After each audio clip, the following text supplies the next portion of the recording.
Nous rentrons dans l'érotype sublimé, qui a vraiment une place à part dans le système des érotypes.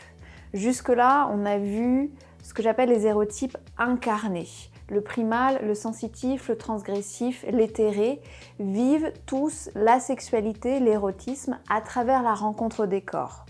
Même si on a vu déjà dès le sensitif, il y a aussi une rencontre des cœurs, avec l'éthéré, il y a une rencontre des âmes, avec le transgressif, il y a une dimension psychologique très très importante. Et en fait, en dehors du primal, la pénétration n'est pas si centrale que ça. Et les autres érotypes intègrent plein de pratiques qui sont en lien avec le désir, le plaisir, l'union, mais qui n'impliquent pas forcément la génitalité, même si elles y conduisent. Ce qui m'amène à faire une distinction essentielle entre sexualité et érotisme. On utilise souvent les deux mots un petit peu indifféremment, sans saisir la nuance. La nuance que je voudrais apporter ici, c'est que quand on parle de sexualité, on est dans la procréation, on est dans le biologique, le naturel.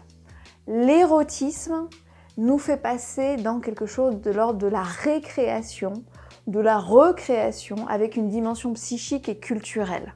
C'est vraiment les couches humaines de la sexualité qui nous distinguent complètement de l'animal. L'érotisme, c'est un petit peu transcender la fonction reproductive de la sexualité en inventant des expériences qui sont sexuelles dans le sens où il y a toujours du désir, du plaisir, de l'union entre deux êtres, mais on est sur d'autres plans et ce désir, ce plaisir, cette union, cette séduction aussi, cette rencontre de soi, de l'autre et de la vie se fait sans forcément impliquer les sexes à proprement parler, ni même parfois le corps. Avec l'érotype sublimé, on va un cran plus loin dans cette idée que la sexualité s'étend jusqu'à l'érotisme qui en fait la transforme en autre chose. On va s'éloigner encore plus du physique et rentrer dans ce que j'appelle la sexualité psychique ou en tout cas l'érotisme psychique. Alors tu te demandes peut-être d'où vient ce mot sublimé.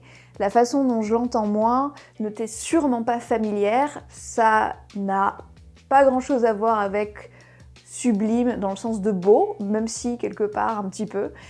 La sublimation, c'est à la base un processus alchimique qui consiste à transformer quelque chose de très dense, de la matière très dense, en quelque chose de plus léger. C'est en fait la transformation de la matière vers l'esprit. C'est une notion que moi j'ai appris en yoga, en tantra, qui est en fait un système qui vise à sublimer l'énergie sexuelle, sachant qu'en tantra, en yoga, notre énergie sexuelle, c'est la même chose que notre énergie vitale, que notre énergie créative. C'est le fuel qui nous maintient en vie.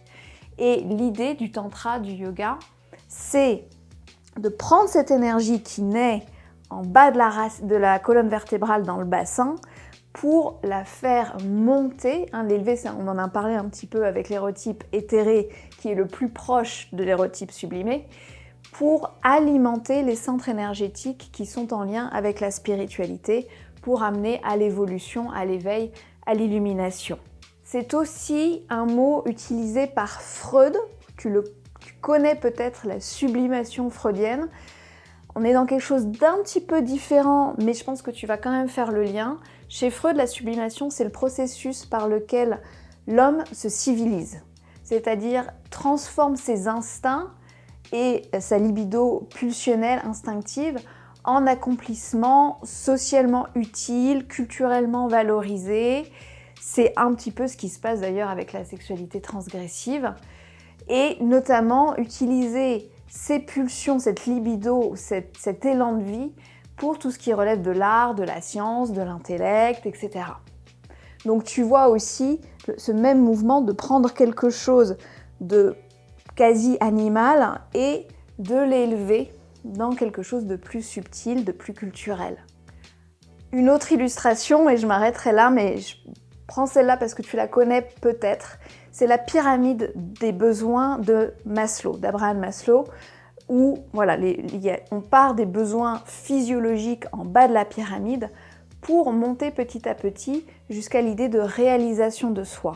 Donc il y a une verticalisation qui ressemble beaucoup à la verticalisation des chakras sur laquelle est fondé le système des hérotypes, qui indique que le sens de l'évolution de l'homme, à la fois au niveau collectif et personnel, c'est de s'élever de la condition animale, qui est concentrée sur l'entretien du corps, la survie du corps et la procréation, pour se réaliser sur d'autres plans de plus en plus intellectuels, de plus en plus proches de l'esprit.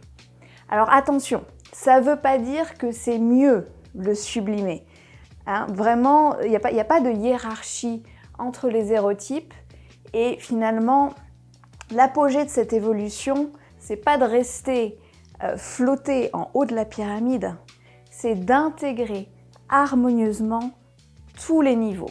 Et c'est aussi ça, pour moi en tout cas, le but du travail avec les hérotypes, c'est de faire de la place à tout, selon les besoins, les moments, les envies de chacun. De la même façon, dans la sexualité, l'idée, ce n'est pas de remplacer le physique par le psychique, les hérotypes incarnés par l'hérotype sublimé, mais tout simplement de les intégrer, de comprendre comment ils fonctionnent ensemble. Parce qu'ils s'impactent les uns les autres, et ce qu'on va voir, c'est qu'en fait, on a tous du sublimé en nous et dans notre relation.